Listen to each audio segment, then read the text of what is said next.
ଭୁଲା ସ୍ମୃତି ଗାଁ ମୁଣ୍ଡରେ ଥିବା ସେଇ ପୁରୁଣା ପିଜୁଳି ଗଛ ମୂଳେ ଆଜି ବି ଗୋଟିଏ ନିଛାଟିଆ ପଥର ପଡ଼ିଥିଲା।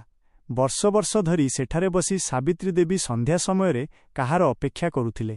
ଘର ଭିତରେ ଟିଭିର ଶବ୍ଦ ଥିଲା, କିନ୍ତୁ ମନର କଣରେ ଥିଲା ଏକ ଗଭୀର ନିସ୍ତବ୍ଧତା।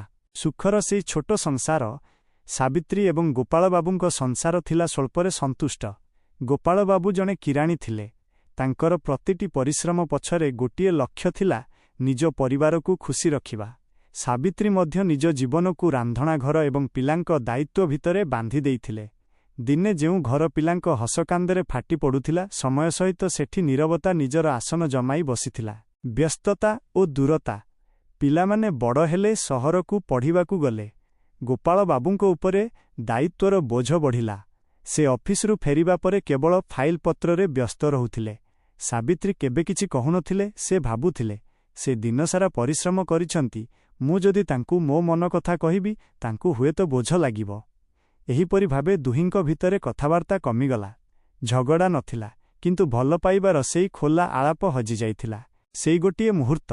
ଦିନେ ଗୋପାଳବାବୁ ଅଫିସରୁ ଫେରି ଦେଖିଲେ ସାବିତ୍ରୀ ବାରଣ୍ଡାରେ ବସି କାନ୍ଦୁଛନ୍ତି।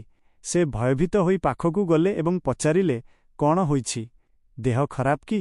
ସାବିତ୍ରୀ କେବଳ ଏତିକି କହିଲେ, କିଛି ହୋଇନି, ବାସ୍ ଲାଗୁଛି ଯେମିତି ଆମେ ଗୋଟିଏ ଛାତ ତଳେ ଅଛୁ ସତ, କିନ୍ତୁ କେହି କାହାକୁ ଜାଣିନାହୁଁ। ଏହି କଥାଟି ଗୋପାଳବାବୁଙ୍କ ହୃଦୟକୁ ଛୁଇଁଗଲା।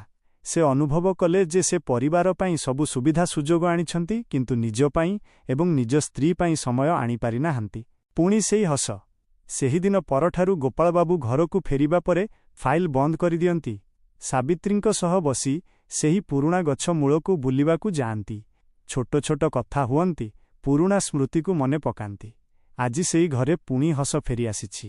ସାବିତ୍ରୀ ବୁଝିଗଲେ ଯେ ପ୍ରେମ କେବଳ କାମ କିମ୍ବା ଉପହାରରେ ନଥାଏ, ଏହା ଥାଏ ପରସ୍ପରର ସମୟ ଏବଂ ସମ୍ମାନରେ।